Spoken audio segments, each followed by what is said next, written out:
आए हैं। मैं आप सबका दिल से बहुत बहुत स्वागत और धन्यवाद करता हूं। मित्रों, आज का ये विषय इस बात करने के लिए हम एकत्र हुए हैं कि वह केवल इतिहास का एक पन्ना नहीं है, यह लाखों दिलों का एक जख्म है जो विभाजन विभीषिका स्मृति दिवस के रूप में आज हम ठीक आजादी की पूर्व संध्या के अवसर पर हम यहाँ एकत्र आए हैं। यह दिन हमें वर्ष 1947 में जो उस भयानक समय की याद दिलाता है जब भारत का विभाजन हुआ था।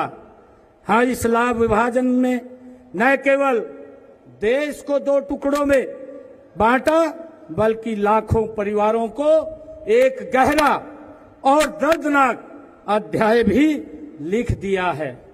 मित्रों, उनकी पीड़ा से आहत होकर के देश के यशस्वी प्रधानमंत्री आदरणीय नरेंद्र मोदी जी ने जो देश के बंटवारे को 20वीं शताब्दी की सबसे बड़ी त्रासदी आदरणीय प्रधानमंत्री जी ने कहा है, उन्होंने 15 अगस्त 2021 को स्वतंत्रता दिवस पर आजादी के अमृत महोत्सव के शुभारंभ करते हुए इस विभाजन में अपनी जान गंवाने वाले लोगों की याद में विभाजन विभीषिका स्मृति दिवस मनाने की घोषणा देश के यशस्वी प्रधानमंत्री आदरणीय नरेंद्र मोदी जी ने की है। उस समय माननीय प्रधानमंत्री जी ने जो शब्द कहे थे, उन्होंने कहा था कि देश के बंटवारे के दर्द को कभी भुलाया नहीं जा सकता। नफरत और हिंसा की वजह से हमारे लाखों बहन और भाइयों को विस्थापित होना पड़ा और अपनी जान तक उन्होंने गंवानी पड़ी, ये आदरणीय प्रधानमंत्री जी ने कहा था। और मुझे जो माननीय धर्मदेव जी महाराज ने कहा, ये सबसे पहले 2008 में इस विभाजन विभीषिका का शुभारंभ किया गया। साथियों, आपको ये याद भी होगा कि आज के ही दिन वर्ष 2022 में विभाजन विभीषिका जो स्मृति दिवस है के उपलक्ष्य में पहला राज्य स्तरीय कार्यक्रम ये कुरुक्षेत्र में किया गया था और दूसरा आयोजन भी इसका कुरुक्षेत्र में ही किया गया था।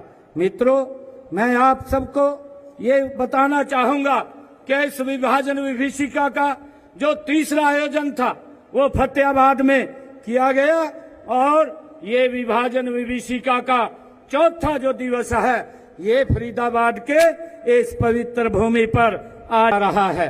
यह फरीदाबाद शहर उस त्रासदी का जीता जागता ये प्रमाण है।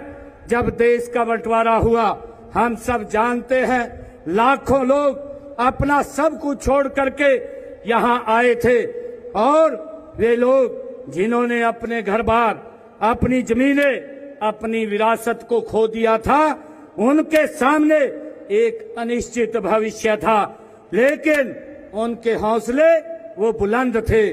फरीदाबाद को उनके पुनर्वास के लिए एक नया शहर बनाने का निर्णय भी लिया गया। यह सिर्फ एक शहर नहीं बल्कि आशा की एक नई किरण ये बन करके उभरा है। हमारे विस्थापित भाइयों और बहनों ने हमारी मेहनत और लगन से इस शहर को खड़ा किया है। उन्होंने न केवल अपने लिए एक शहर, नया शहर बनाया है, बल्कि इस शहर को हरियाणा का एक प्रमुख औद्योगिक क्षेत्र भी बना दिया है। आज फरीदाबाद की पहचान उसकी औद्योगिक प्रगति और मेहनती लोगों से होती है। जब इस शहर की चकाचौंध देखते हैं तो हमें उन लोगों के संघर्ष को नहीं भूलना चाहिए जिन्होंने अपनी जिंदगी की एक नई शुरुआत इस शहर से आकर के की थी। मैं उनके संघर्ष और मेहनत को भी मैं नमन करता हूं। देश के विभाजन की विभीषिका के पीड़ित उन लोगों को याद में फरीदाबाद हमारे बड़खल के अंदर ही एक स्मारक भी उनकी याद के अंदर यहाँ बनाया गया है। प्रदेश के अन्य स्थानों पर विभाजन विभीषिका स्मारक भी उनकी याद में बनाए जा रहे हैं। हमने कुरुक्षेत्र के अंदर विभाजन विभीषिका एक ट्रस्ट उसका बड़ा कि जो हमारे उस समय के अंदर आजादी के उस जिन्होंने उस दंश को झेला है, जो लाखों लोग जिन्होंने कुर्बानियां दी हैं, उनको वहां याद किया जा सके, उनको नमन किया जा सके। वहां पर उनकी याद में एक भव्य ट्रस्ट भी बनाने का निर्णय हमने किया है। मित्रों, आज के दिन भारत माता की छाती पर ही हम सब जानते हैं कि एक लकीर खींच करके देश को विभाजन के अंदर खड़ा कर दिया था। हमारा देश तो बंट गया, लेकिन दोनों तरफ के करोड़ों लोग उजड़ करके भाइयों इधर से उधर हो गए। माताओं बहनों की असमत को लूट ली गई। अनेक को अगवा करके उनको ऊपर भारी अत्याचार वो किया गया। आज भी उस मंजर को याद करते हैं तो मानवता की रूह कांप जाती है। इस प्रकार का वो मंजर था। इस तरह में हमें आजादी की ये भारी कीमत चुकानी पड़ी, जिसको लंबे समय तक ये दबा करके रखा। परंतु मैं धन्यवाद करना चाहूंगा देश के यशस्वी प्रधानमंत्री आदरणीय नरेंद्र मोदी जी का, जिन्होंने हमें ये अवसर दिया है कि हम उन ऐसे महान आत्माओं को एक दिन पहले विभाजन विभीषिका स्मृति दिवस हम मना करके उनको याद कर सके और उन लोगों को हम नमन कर सके। मुझे एक कविता याद आ रही है।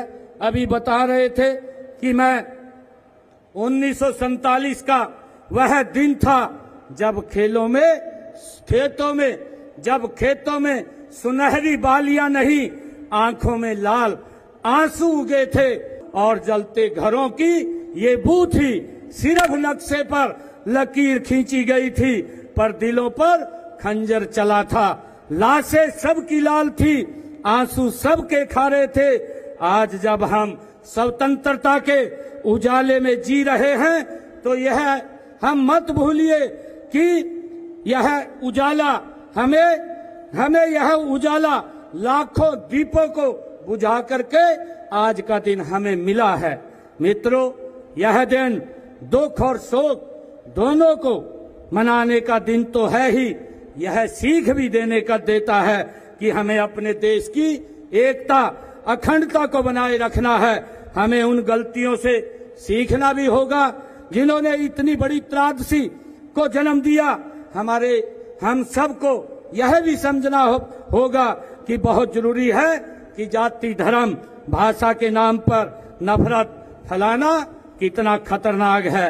मुझे ये कहते हुए कि माँ के उन सपूतों ने किसी का भय नहीं माना, किसी में लालच नहीं आए और अपने देश धर्म व स्वाभिमान के वो तरहीज देते हुए दर दर की ठोकरें खाना उन्होंने स्वीकार किया।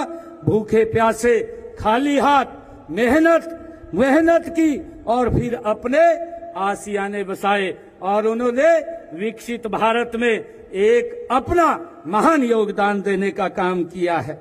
मुझे ये भी बताते हुए कि यही नहीं, जहां जहां गए वहां खुशहाली और समृद्धि में उल्लेखनीय योगदान उन सब महानुभाव का है जिन्होंने मेहनत और अपने पसीने से उस इलाके को आर्थिक रूप से समृद्ध और सशक्त महत्वपूर्ण भूमिका उन्होंने उसमें निभाई है। ऐसे सब महानुभावों को आज हम याद कर रहे हैं। खेती से लेकर के उद्योग, बुद्धिजीवी से लेकर के श्रमजीवी तक सभी ने क्षेत्र में यह समुदाय सबसे आगे आकर के उन्होंने काम किया है। मुझे यह कहते हुए भी ये अनुभूति हो रही है कि उन परिवारों ने जिनकी नई पीढ़ियों ने हरियाणा के विकास में उल्लेखनीय भूमिका निभाई है। आज हम जो विकसित हरियाणा और देख रहे हैं, इसे हमें उन मेहनत कशों लोगों द्वारा बहाए गए पसीने का इसमें बड़ा योगदान है। आज का दिन हमें भाईचारे का संदेश भी देता है। यह दिन हमें याद दिलाता रहेगा कि आजादी एकता के सूत्र टूटते हैं तो देश भी टूट जाता है। हमें इस बात को ध्यान रखना है। देश के यशस्वी प्रधानमंत्री आदरणीय नरेंद्र मोदी जी ने इस दिन को मनाने की जो घोषणा इसी उद्देश्य से की थी कि भारतवासी का अपने इतिहास से सबक लें और स्वर्णिम भविष्य के लिए राष्ट्र की एकता के प्रति हम समर्पित रहें। हरियाणा भी इस भूमि ने बंटवारे के दर्द को कुछ अधिक ही सहन किया है। यहाँ के अनेक परिवारों जो पाकिस्तान तो गए ही, उस समय के पश्चिमी पंजाब से जो उजड़ कर वहां से यहाँ आने वाले परिवारों की संख्या अन्य राज्यों की तुलना में हरियाणा में अधिक है। मैं आपके उस दर्द को भली भांति से हम सब जानते हैं। आज यहाँ ऐसे अनेक लोग उपस्थित हैं जो विभाजन की उस विभीषिका का शिकार हुए थे और ऐसे युवा भी उपस्थित हैं जो बचपन में जो दादी और नानी की कहानियां न सुन करके वो बचपन में मूस के उनके बंटवारे की कहानियां वो सुनते थे, जो एक रोंगटे खड़े करने वाला वो दर्द था। बेशक आज देश बहुत आगे बढ़ गया है।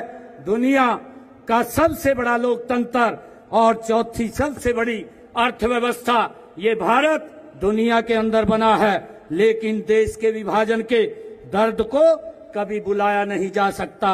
मित्रों, मैं पंचनंद स्मारक ट्रस्ट के ये सराहना भी करना चाहूंगा कि जिसने वर्ष 2010 में अपनी स्थापना से अब तक पूर्वजों की याद बनाए रखने के लिए उन्होंने ठोस प्रयास किए हैं और उन्होंने मुझे यह भी ध्यान में है कि पंचनंद जो स्मारक ट्रस्ट है उन पूर्वजों की स्मृति में एक संग्रहालय और सरोवर, मेडिकल कॉलेज आदि संस्थाएं भी स्थापित करने का ये प्रयास कर रहा है। मैं एक बार फिर इस विभाजन विभीषिका में जान गंवाने वाले अपने पूर्वजों को भावपूर्ण मैं श्रद्धांजलि देता हूं। साथ ही सबसे अपील भी करता हूं कि इस त्रासदी से सबक लेते हुए प्रेम, प्यार और भाईचारे को मजबूत करने का हम मिलकर के संकल्प लें। आज विभाजन विभीषिका के इस स्मृति दिवस के अवसर पर आज यहाँ लगभग फरीदाबाद में 564 करोड़ 27 लाख रुपए की लागत के 29 विकास परियोजनाओं के उद्घाटन और शिलान्यास करने का भी मुझे यहाँ अवसर मिला है।